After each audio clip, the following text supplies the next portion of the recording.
Hello and welcome to Herein Lies the Peace of God in the Awakening Together Sanctuary. The Awakening Together Sanctuary is an assembly of equals joined in common purpose, awakening to one true self.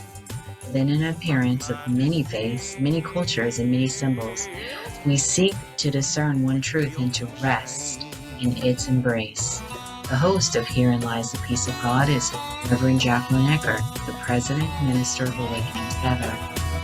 Our co-host is your favorite anarchist preacher, Reverend Glen Ganaway, integral scholar. The Course in Miracles says this about discerning one truth. Nothing real can be threatened. Nothing unreal exists. Herein lies the peace of God. Sing glory, glory, hallelujah. How wonderful thy holy name. Now I can see with God's own vision, and I see peace instead of pain. Yes, I see peace instead of pain. I can see peace instead of pain.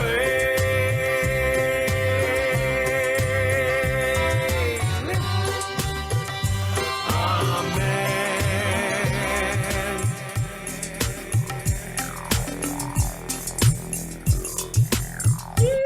Doggy.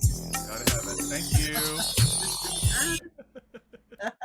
I went, oh shoot, I'm supposed to be saying something. And I'm gonna ask George or somebody to if he could pin us both. Hey. Hey, I learned something. I feel Good so job. bright, you know. I feel like I sharing half the spotlight is the only thing I've ever wanted in my whole entire life. Just half though. Just half.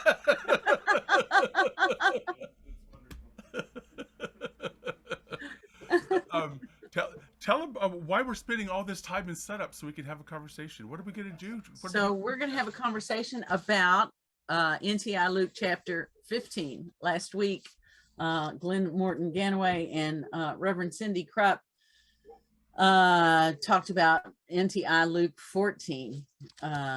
What we're doing in this program is we are reading the keys to NTI, which consists of Luke and Acts and Galatians and Revelation. Yeah. So at any rate, that's what we're doing. We're reading it. We're discussing it, and we're asking you to discuss it with us. So that's the whole kit and caboodle. Was there something else you want me to say? Oh no, just what are we doing? Where are we up to? You know, just well, yeah. And I'm sorry that I missed last week. I was out of town. I was in St. Louis at Regina's Four Principles retreat last week, so I missed. And thank you, Cindy, for for standing in. Yes, thank you. Yeah, we had an opportunity for a guest host. A guest host, yes, that was perfect. And I don't know who's reading. I don't know what you want to do now. What do you want to do now, Glenn? I think it's your turn to read. I think it's actually your turn to read, if I'm not mistaken. All right, very good. We can run by somebody who knows, like Shauna. Shauna said yes. Okay. Okay. Shauna always knows. I thought so, but you know. Okay, here we go. I'm sorry, I was reading the chat. I got distracted. Chapter 15. I got it. Let me take a drink. I'll read it to us. Right, squirrel. Okay, here we go. NTI Luke Chapter 15. The one who seems lost, for whom you are looking, is you. That one who is you seems lost in the crowd of illusion. Because you believe illusion, there's confusion about who you are. So let's talk about that now, that you may know who it is you are looking for as you look for the lost you. And let me just say before I read any more, there's two parables in at least two. There might be a third in this chapter of Luke. One is Jesus says, you know, if you got 99 sheep and one is lost, you leave the 99 sheep, you go find the one. And then you throw a party because you found the sheep that was lost. and then the second parable is about the prodigal son. No, the second parable is the parable of the lost coin. Same thing. Yeah. So you search He the says whole that house. in another way. The He same just says thing, it in yeah. another way. Yeah. Right. You lose the coin and then you find it. Yay! And you throw a party because you found the resources that were missing. Coin. And, right.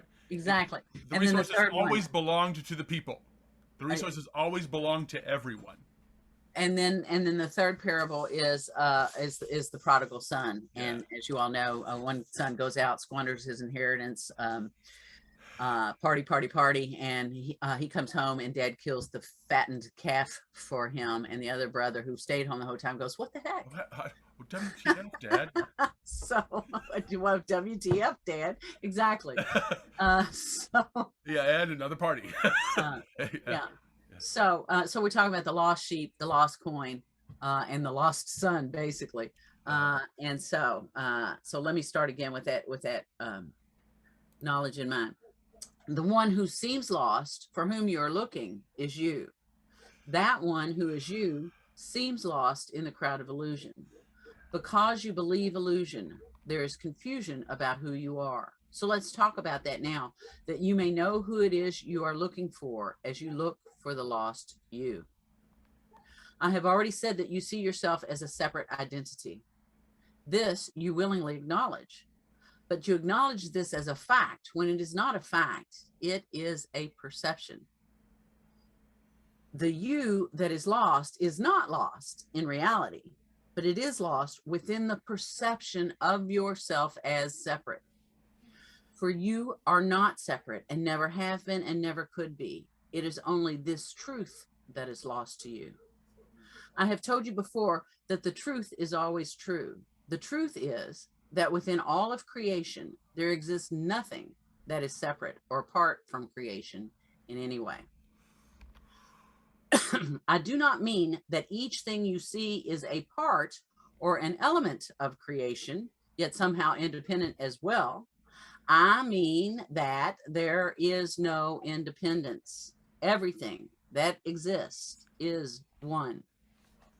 When you look at the world or think of the world, you accept that everything that is not your body is separate and apart from you.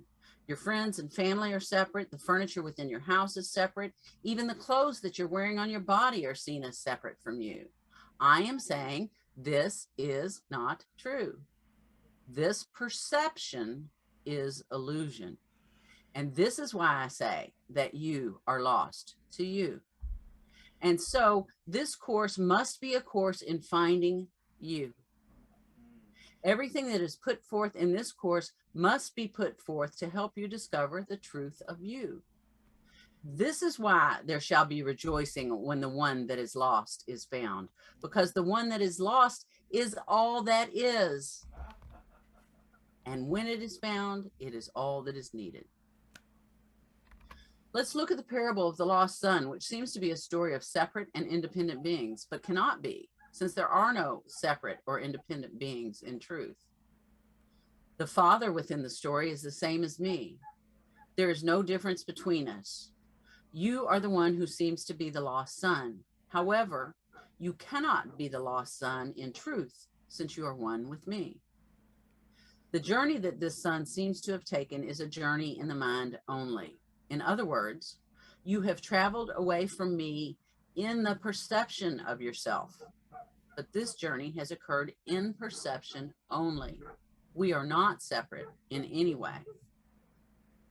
Now you are becoming ready, to wake up from this imagined journey that you have taken. I have come to meet you and help you return to the truth of yourself. Here are some thoughts I ask you to practice giving acceptance to. The Spirit of God is one. Nothing exists that is outside of the Spirit of God. I exist, and so I must be within the Spirit of God. That which is within the Spirit of God is the Spirit of God. I and the Spirit of God are one. All else is illusion. As we move forward, I will help you to see and understand these thoughts more clearly. For now, I ask that you give willingness to accept them. I also ask that you remember whatever is true for you is true of everyone and everything you experience. The other son within the story represents resistance within your mind. It serves no purpose but to deny that you and the Father are one. Do not look to the resistance in this story. Stay with your willingness. Stay with your joy. That's a good place to good instruction on where to put your attention, isn't it? Put your attention on your willingness. Put your attention on the joy. Let's put your attention on coming home. Let's put your attention on the party. Let's put your attention on, Yeah, and I got to say, and I know you're going to share, but I got to say, I just love that. It was just so sweet. It's like he said, the Father and I. He said, I'm the Father within the story is the same at me. He's like, I'm the one rushing out to you with arms open. It's just so sweet. Yeah, it's really moving. Okay, Glenn. No, but that's really that's the experience of this prodigal son, or like being missing or lost. The experience of finding, or like this aha moment, is like this prodigal son moment, where it was like, oh, I wasn't separate. Oh, I was doing this to myself. It wasn't real. It was like clicking your heels together like 3 times. It was like, I was always home. I was always home. I didn't know it. This is one of probably the most one of the most famous parables, probably in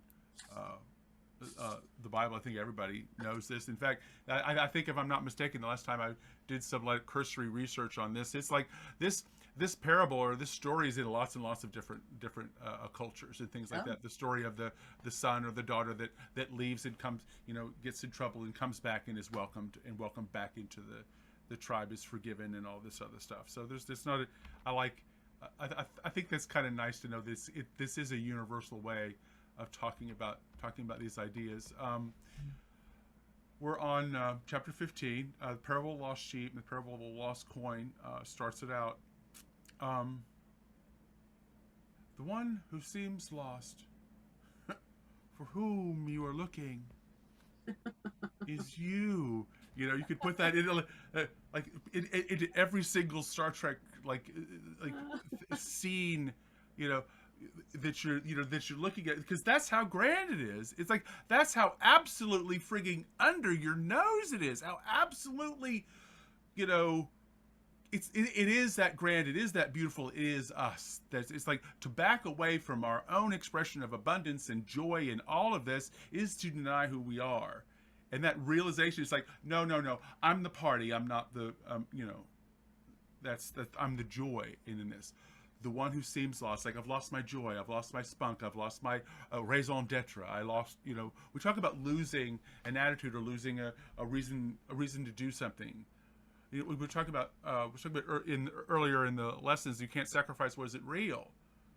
If you can't sacrifice, what is real, then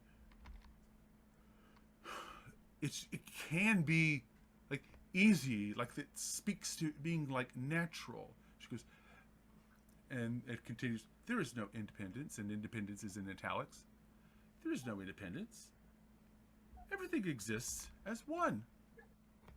And we're like, no, I'd rather things be separate. It just makes more sense, and I could manage things so much better if everything was just completely a separate thing, including me over here, that wouldn't get collided with. It seems safer to be separate, and it's completely, again, these ways, these systems that we were talking about earlier. This course must be a course in finding you. I remember reading that for the first time many, many years ago. I thought, I don't think I've ever really had a book talk back to me like that. See? It's like a Course in Miracles was certainly like reading my beads. It was certainly cringe. It was so much me cringe reading the Course in Miracles for the first couple of times. It was like, oh God, I sort of like private thoughts, man, get out of my head. What are you doing? You totally think, because it's so obvious. It's not original, like Jacquelyn was saying earlier today. You're not special. These aren't original these aren't original thoughts or ideas or systems or the way of thinking that it's just like, it's so boring and so unoriginal. You know what's really good? Like, do you know who you? It's like the perfect, honest, unique expression of us is the love of God. That can't be replaced. You know, that's the art of who we are. That's an interesting idea to explore if you want to go down there is no independence. Everything exists as one, networked together. The whole thing exists as one. You can't pull anything out. I can't remove anything I don't like from the situation and it all be whole. So that speaks, it's like, oh, so where do I look for solutions? It isn't in removing things. It isn't in tearing down things. It's in letting go.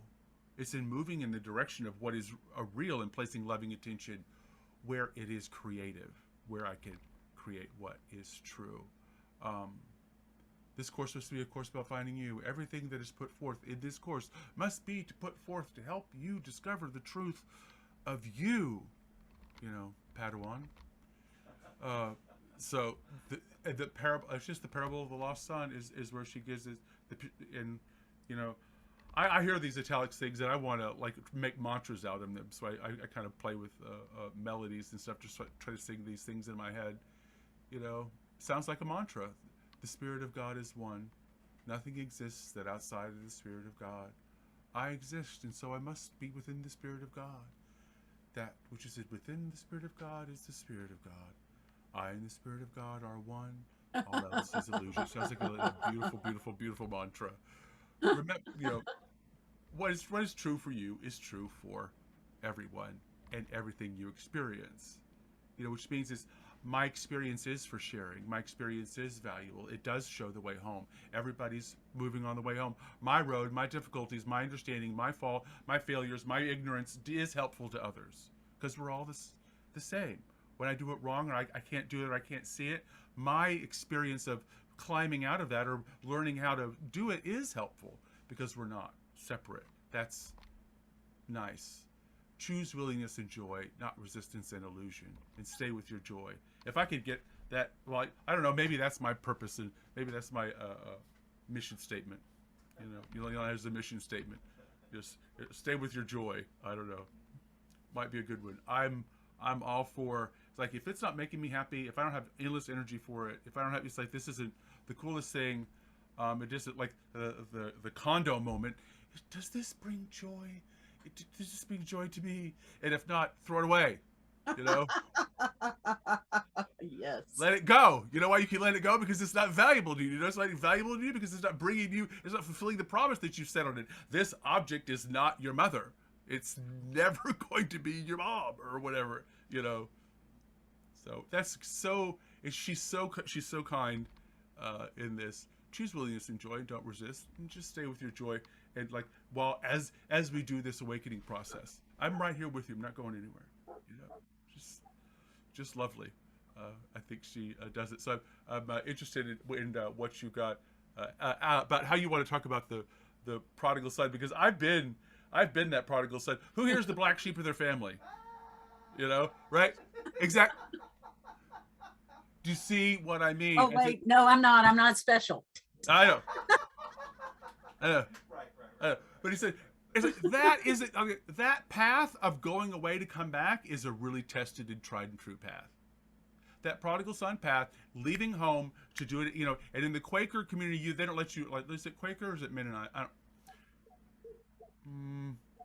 can't remember. There's one community that says you have at 16 or whatever, you have to leave and decide that you want to be with us. We're not going to just make you a part of this community. You have to say you want to be a part of it once you get, like, illegally whatever they think of your ability to make that decision, right? Yeah, that's very cool. So that's a super duper path to go out and do it all wrong to come out and find out who you really are.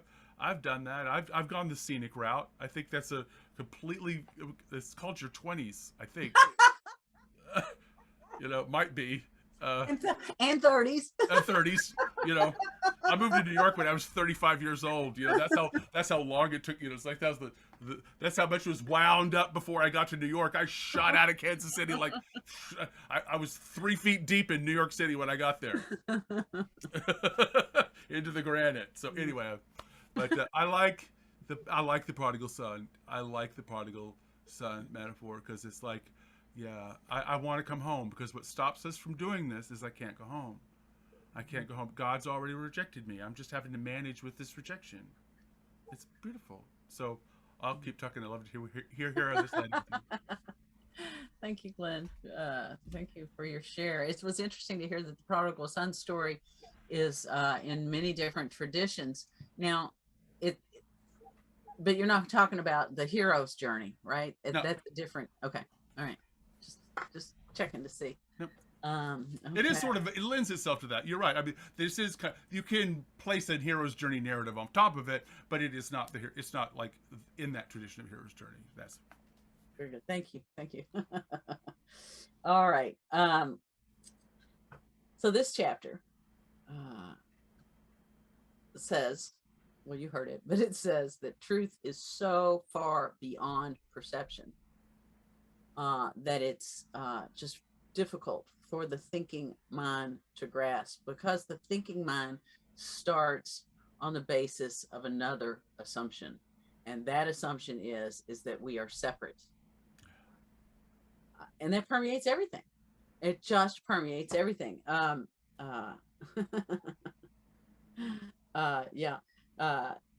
You willingly acknowledge that you see yourself as a separate identity, but you acknowledge it as a fact. It's not a fact. It's just your perception. So that's what we're here to talk about.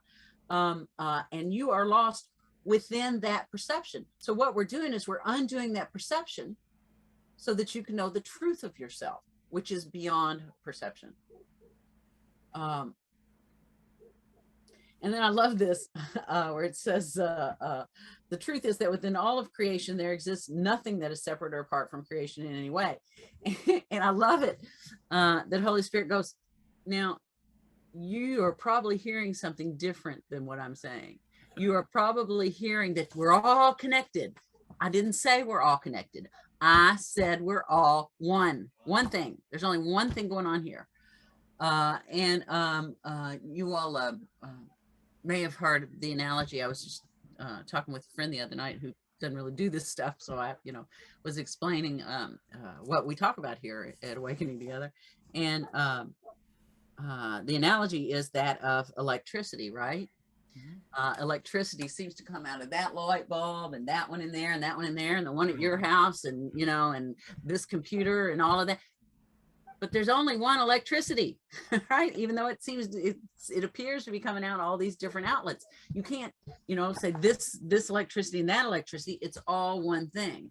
I'm sure the analogy breaks down pretty quickly, but the point is, it's not a bunch of things. And I used to say, because of the way the thinking mind is the way the thinking mind is set up, when you say oneness to a human mind, we think of everybody staying in a room really close together, because we just can't do oneness, like inseparability. We can't perceive of that.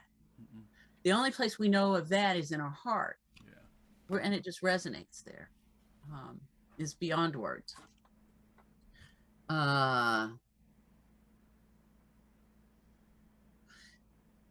So as I listened to you speak, Glenn, I really appreciated what you said, but what occurred to me was that what you and I have agreed to do in this program is to talk about the practicality, the practical application of this. Yeah.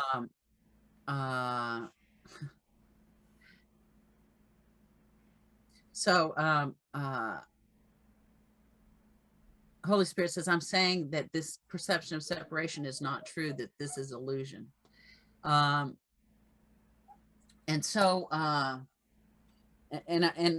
this paragraph really brings up, okay, what's the practice for me? I'm saying this is not true. This perception is illusion. And this is why I say that you are lost to you. So I think at the very least, this paragraph makes us get curious about what's going on here. Why am I so convinced that I'm separate? What am I doing to maintain that illusion of separation? I can tell you one thing, I think I'm special. So really, I think we're called to,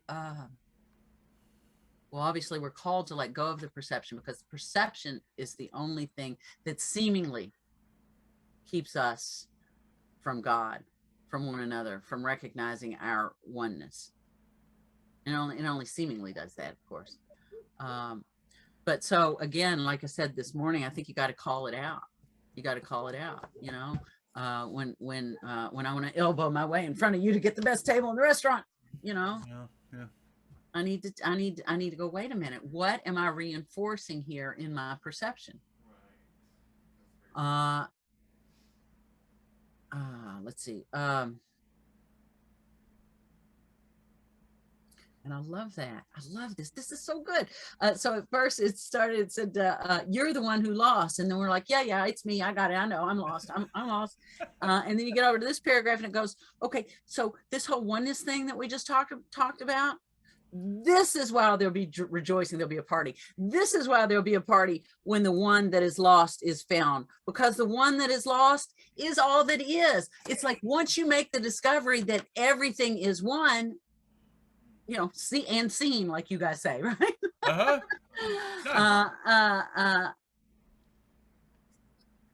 The only thing that's lost is the knowledge of this oneness. There's not like 7+ or however many it is now, 8 billion people out here lost, 8 billion souls out here lost. The only thing that's lost is our recognition, our remembrance that there aren't 8 billion things out here, right? There's only one thing going on here.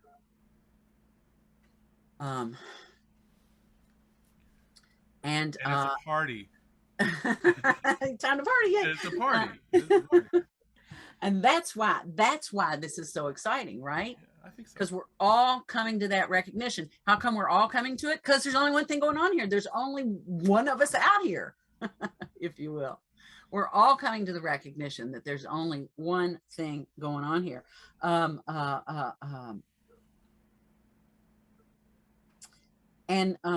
then again, the reminder, you know, you think that you've got to undo this, you've got to become a better person, you've got to, you know, somehow, you know, pay penance, you know, you got to do something to get back. And it's like, no, you were just mistaken.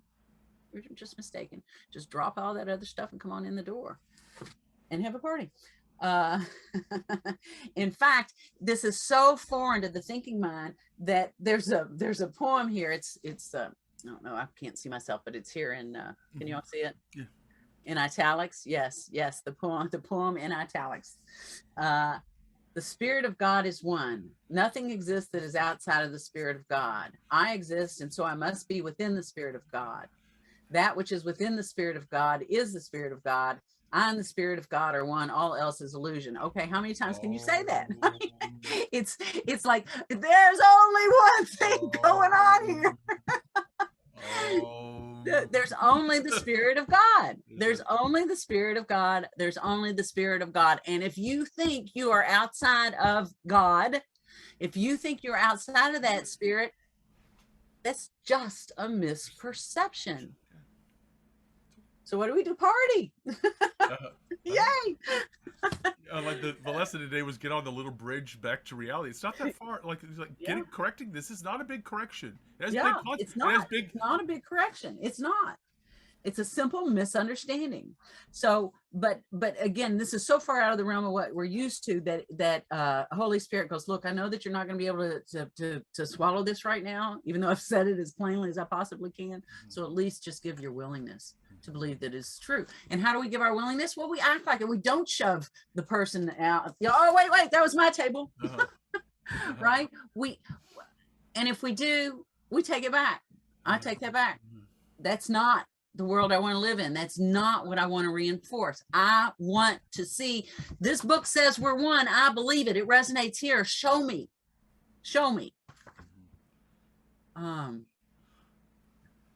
And then it tells us we're not special. I also ask that you remember whatever is true for you is true of everyone and everything you experience.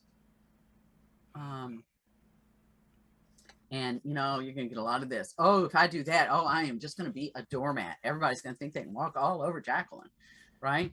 That resistance is only designed, I love this, it serves no purpose but to deny that you and the Father are one. Recognize it for that and call that out as well and go, Psh, I know what you're here for. I'm not buying it. So that's my take. Yeah, like not the system I'm trying to participate in, not the world I'm trying to build. Thank you for Thank you for the I can hear your fear, I can understand all of that, but it's like I'm just not gonna I know what I'm building over here. I'm busy. I'm just busy. I've got no energy for it. I'm just busy. Go over there and doubt or whatever. I have no time for it. Listen, I also want to say, Glenn, when you emphasize that it says there's no independence, and independence was in italics. You all have heard me say before, it reminded me of when Regina said, there's no such thing as competition. I know. I mean, that's where I want to be. I want to be laughing like that at the idea of competition. There's no separation. I want to be laughing at that idea that there's such a thing as independence. I want to at least remember, when given the opportunity, that these are not thoughts that I want to give my believing attention to. And what I just so if I'm looking for me, isn't that the best odds in the world of finding it? Yeah. It's like what I'm looking for is placed within me. It's like that's really very, very cool. I don't have to go anywhere or earn it or get somewhere or means test it or be shaped a certain way. That's right. I carry it with me, and all I have to do is act like it. Which is like, so I guess my mission statement really is, I trust the voice that likes me. And she tells me that we are one. And she tells me how to act like it. So I can listen and prove that all of this is true. I can't, because it's true. If any of this is true, if all this stuff that we say around here is actually works and is true and it brings happiness and everything, you can test it out. And it isn't, me selling. I'm not, I get nothing from you being happy other than like a better world to live in. No kickbacks here. I really do want that that's a sincere, like, that's what the Course does. It goes, this is the Course about finding you. You know why? So you'll quit bothering everybody.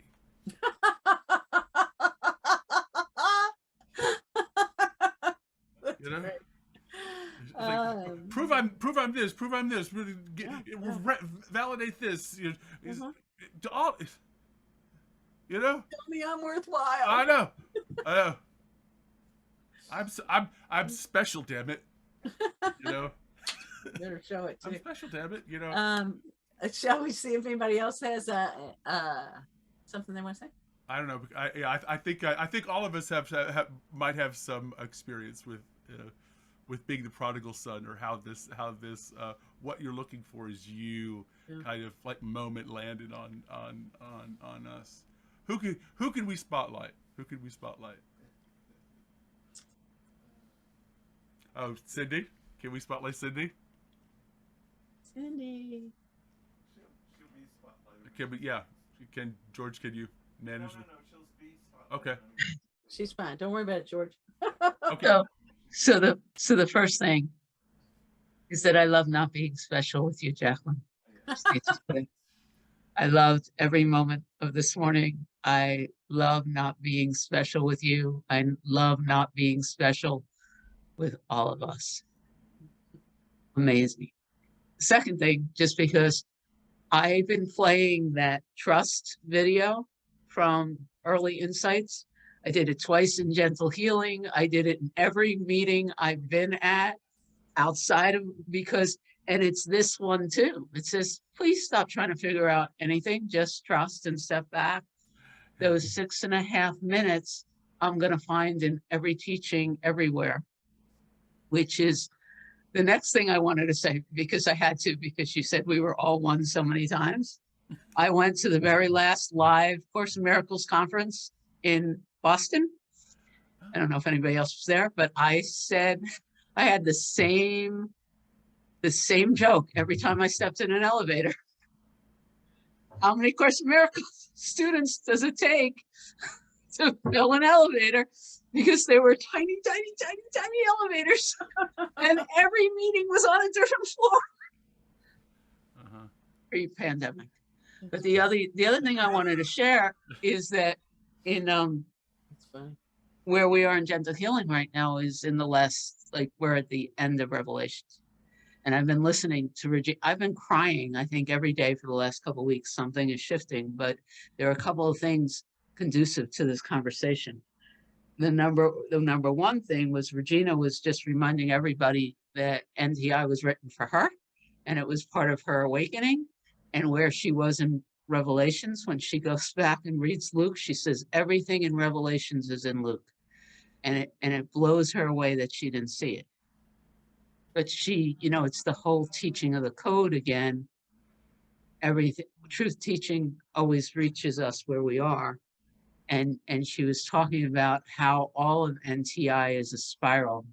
So everything is everywhere. And I was hearing it, in a slightly different space in your reading today. And the only thing I really want to add is that you said thinking isn't useful. What I heard in listening to the teachings on Revelations is that you can't get it from the thinking mind. The thinking mind is not useful. And when you're living in total willingness, you drop the thinking mind entirely. One doesn't need it. And I think, I don't remember at what point the verbiage that's been spinning along these lines to live in trust and willingness, all thinking, you can tell it's thinking because it revolves around, thinking revolves around the self-identifying center. So if there's anything in the mind that includes a me, then it's thinking, and it's not useful for the willingness to awaken. And I just do not look at the resist. This is the other part of it. It was all about perception. I've been having a blast since Thursday. I've mostly been looking out at blue skies and white fluffy clouds and mostly dry. Like we had some snow yesterday, but still it would have been nothing. I got comments from people outside of the country going, "Are you okay? Are you okay?" And I kept picturing that people all over the place had an image of me like in snow higher than me. And I'm looking out a window, seeing mostly blue skies. And it's, to me, it was very conducive to this teaching. The thinking that was going on from other people's beliefs based on the world wasn't really useful and wasn't true. So I'm going to practice staying in my willingness. Thank you. That's my share. And I love not being special with you. And thank you for this morning. It was awesome. Thank you. Yeah, that's great. Thank you. That's By the great. way, Thank you. just for future reference, I did check when Cindy was speaking, and it's still showing me and Glenn. So I don't know. It is what it is. But I just thought we should all know that that's what happened. Okay. Also, Who's next? The prodigal son's a big deal. I'd love to hear how this is lands with everybody. And Cindy just pointed out that there's a lot of revelations in Luke, so I'm looking forward at maybe taking a look at this when we do Revelations as well. Who's next? Who could we talk to?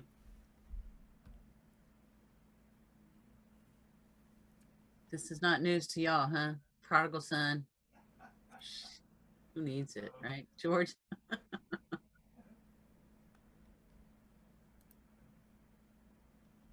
Oh, George, you are muted, dear.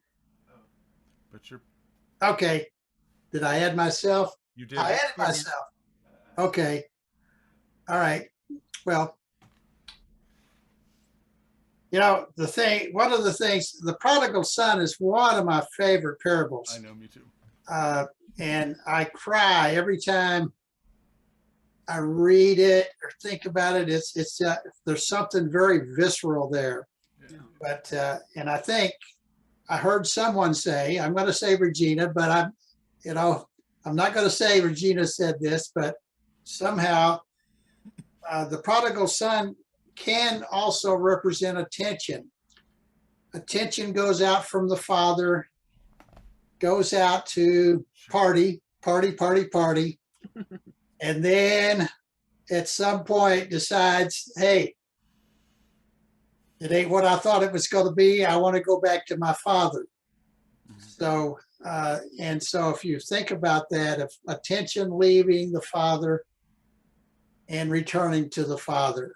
So, and I love this truth is so far beyond perception. You know, I mean, that's all we're doing is pointing toward the truth. Truth realization has to be revealed to us. So, all right, I am going to unpin myself here. Let's see. Remove spotlight. Yay! Hey, well done. Shauna! I know. This is Shauna. Takes a village. Thank you, George, for your share. Shauna. This is great. Thank you, George. That was a really good point. That the prodigal son is attention. That was awesome. Yeah, I like that. Yeah, thank you. A few things that came up to me is belief and illusion is confusion. And that's what the thinking mind is. The thinking mind is, to me, even if I really believe something, it changes. There's proof, there's not proof. It changes, it morphs. Whereas the truth, it's like, oh yes, you know that it's solid. It's always the same. It's recognizable as truth. And then the lost part, I remember feeling, what the heck is the meaning of this life? There's got to be something else going on here. What is my purpose in life? What am I doing? And that turned into curiosity. Like you said, Jacquelyn, there was a curiosity about what's really going on here. And then I love that Jacquelyn, you made the difference between oneness and the sameness. That is really important for this one, because my mind said, oh, like you said, we're all just little pieces all together real close. My mind did that for a long time. It still does it some. But for me, it's all consciousness. It's all made of the same stuff. You know, it's not these forms. So that was really important for me. Thank you. And then we are ready to wake up from this imagined journey, and the self is always within, as Glen said, is always right here to help me meet and return to what's true. It's always here. And that's so inspiring. I don't have to keep looking outside of myself. And then the not special part, true for you is true for everyone and everything you experience. Where do I make exceptions from that? Where do I leave things or people, especially people for me? Where do I leave that out? And we're not special. And I loved your homily this morning. Thank you so much. And don't let, for me, the mind goes, see, you're not special. You're not the Son of God. See, you're not the Spirit of God. And so I have to watch that. The flip side of that is we are consciousness. We are the Spirit of God. And that is all the same stuff. So, and then stay with your willingness. I love the willingness. It's, even if I could just have a little bit of willingness, it opens that crack for light to get in. Yeah. And then stay with your joy. Oh my God, all kinds of resistance about that, because I'm supposed to do it's actually supposed to do 2 retreats this summer, and that is not joyful at the moment. It's not, oh my God, no, I can't do that. No. But I know underneath that resistance, underneath that uncomfortableness, that is, it feels like that's what I'm supposed to do. It will lead to true joy once I give enough willingness to get through the resistance. So that's all I have. Thank you. That's great. Thank you. That's the whole, that really is the applied teaching of it, isn't it? Can I choose to live in the joining world as opposed to the separate world? Can I, even when I keep finding myself that I've wandered off into the separate world again, or like, I'm competing and I lack, and you just see it and you go, oh, I'm here again. You go, oh, How can I get back here again? it's like, this is not my beautiful wife. This is not my beautiful children, you know? Exactly, yes. You wake up, and but see, that's the wake, that is so much. That is proof that you're doing it. That's proof that it worked. That's proof of oneness, this continual process of momentum and waking up and what we call the flow and learning the code. It's like, and everything's here to show. There's no separate way of doing this. Everybody's doing this. There's no, you're going to do it your particular way in the order that you do it in. That's the perfect order for you, but it's not everybody's order. So that's what I think is. I learned this when I was 15 years old, and I don't understand why this lesson is so difficult for you people. Oh, for you people. It's like, it's like, and that gives me patience with myself, and gives me patience with the world. It's like I was talking today. What do you do when you live in a world where nobody is like confirming your beliefs outside of your like thing? You live in the world that says you need to get ahead, and your mother saying, how much do you have in your bank account? Have you looked into your 401k? It's like, this is it's like this is what comes out. So what am I going to do? I'm going to be a part of joining it. I know everything's going to be okay. Why? Because Glen's the only one that's worried, and Glen has a beginning and a middle and an end. Thank God.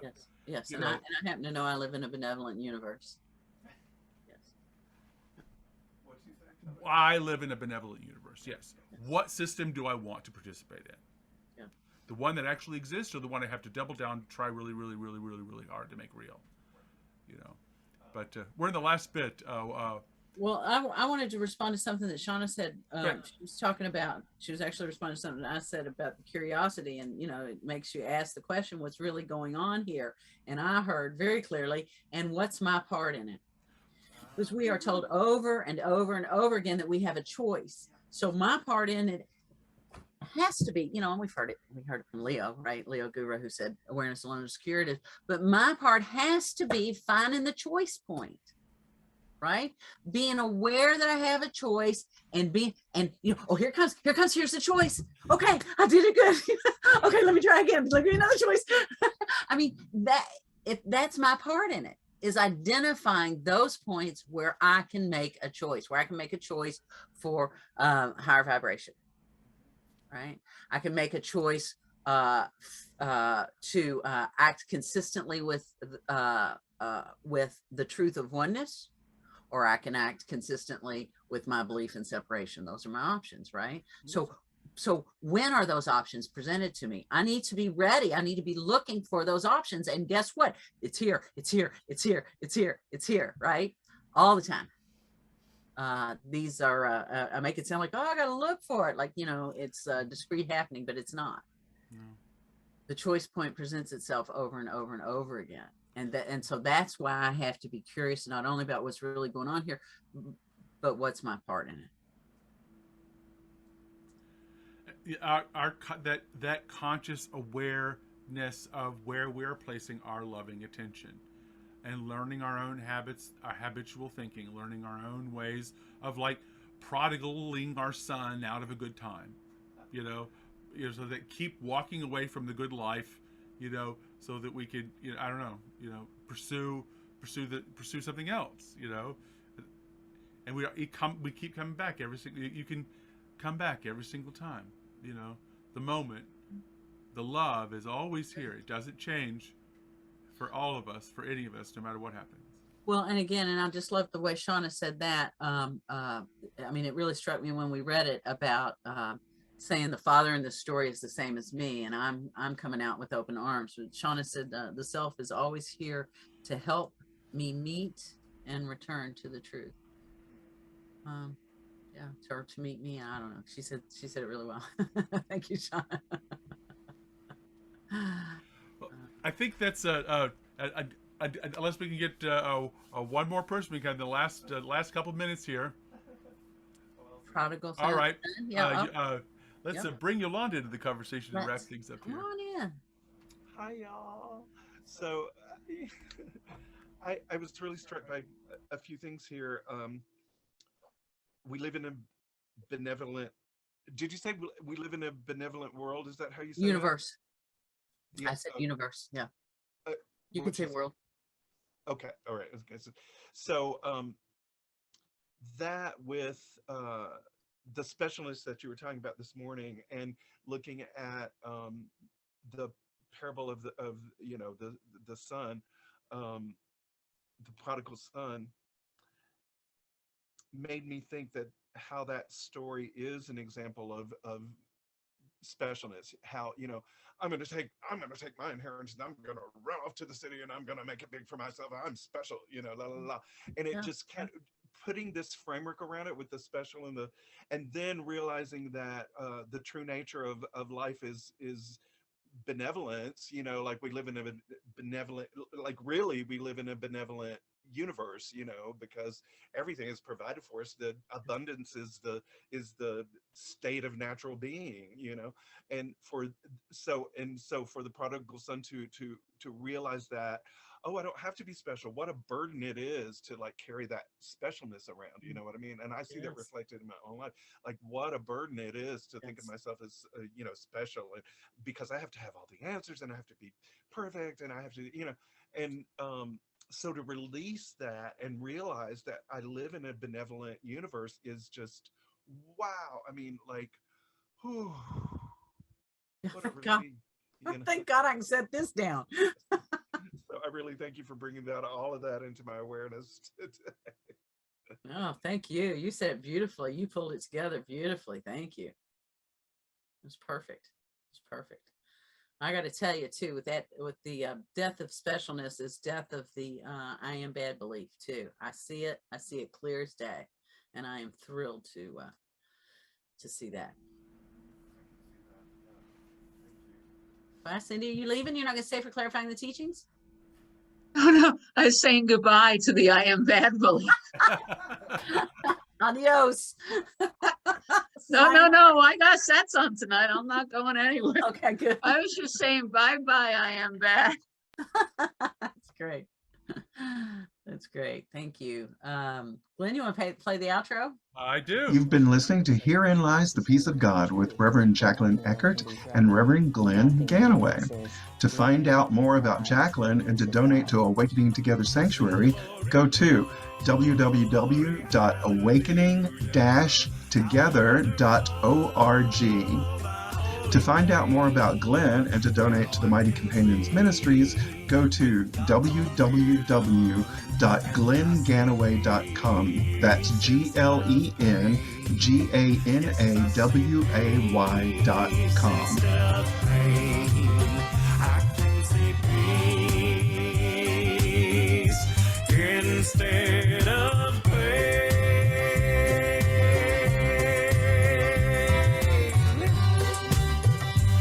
Amen.